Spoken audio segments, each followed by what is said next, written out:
अस्सलामुअलैकुम टू आल संगात क्या हाल है जनाब। ठीक ठाक हो? उम्मीद करें सारे भिरा ठीक ठाक हो सन। अल्लाह पाक सारे भिरावां दे माल जान इज्जत आबरू हर शे दी हिफाजत फरमाए ते अल्लाह पाक सारे मुसलमानां दियां बच्चियां दे नसीब बचे फरमाए।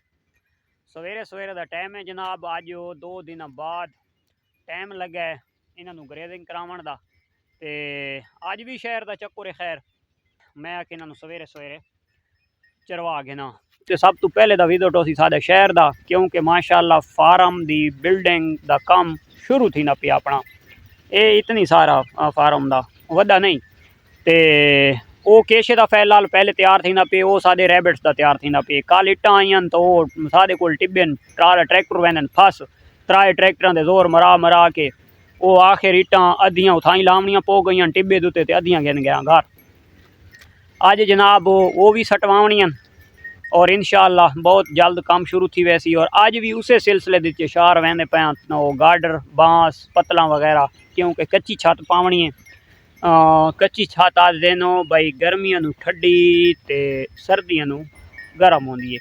और मेन मकसद है कि बजट बहुत कम बजट और खूबसूरती तो बात सुभान तेरी कुदरत उन्होंने अगू जाली शाली तो वो भी इंशाअल्लाह फार्मिंग दे जितना खर्चा सी वो भी मैं नाल दे नाल अपने भिरावां नूं आगाह करेंदा रहा, अपने भिरावां दसेंदा रहा। तो इंशाअल्लाह इन्होंने चरा के पहले बाजार भी सा समान आन सा मर गए चेक कर गिनो। मैं तो हुण वापस आया घर। अज पूरी दिहाड़ बाजार दे विच गुजर गई है।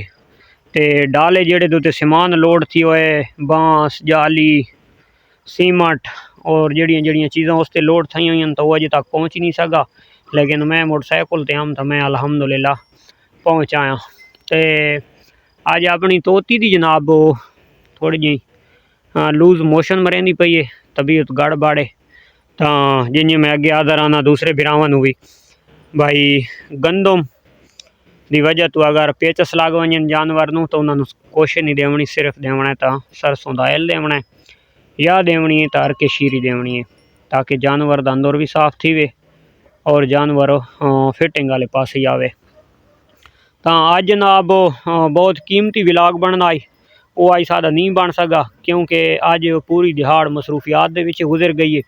ये तुस हुण अंधेरे दे दे पे उस लाइट दे मैं वीडियो बनांदा पिया, क्योंकि काफ़ी सारे मेरे दोस्त कल दे भी निराज हैं कि लाला विलाग नहीं आया। तो लाले होरां दी मसरूफी आत जिहड़ी ना वो दिन ब दिन बढ़ती जा रही है। तो इंशाअल्लाह कल दा अपना एक प्रॉपर VIP प्रोटोकॉल वाला विलाग हो सी अल्लाह के हुक्म नाल। ते तुसां दीदार अकदस दीदार मुहब्बत दीदार शौक ते दीदार दिलचस्पी वो अल्हम्दुलिल्लाह कर गए नो। ये माशाअल्लाह रजियां पुजियां खलोतियां, क्योंकि अज पाए बच्चा केश पाया इन्हों चना का मिसा चने की कट चने का भूसा ये सामने दे पाओ ये खा के अल्हम्दुलिल्लाह ये टैड थी खलोतियां। तो मिलते हैं इंशाअल्लाह नेक्स्ट वीडियो दीचे कल, तब तक दे इजाज़त खुदाए पमान दी। अल्लाह हाफिज़।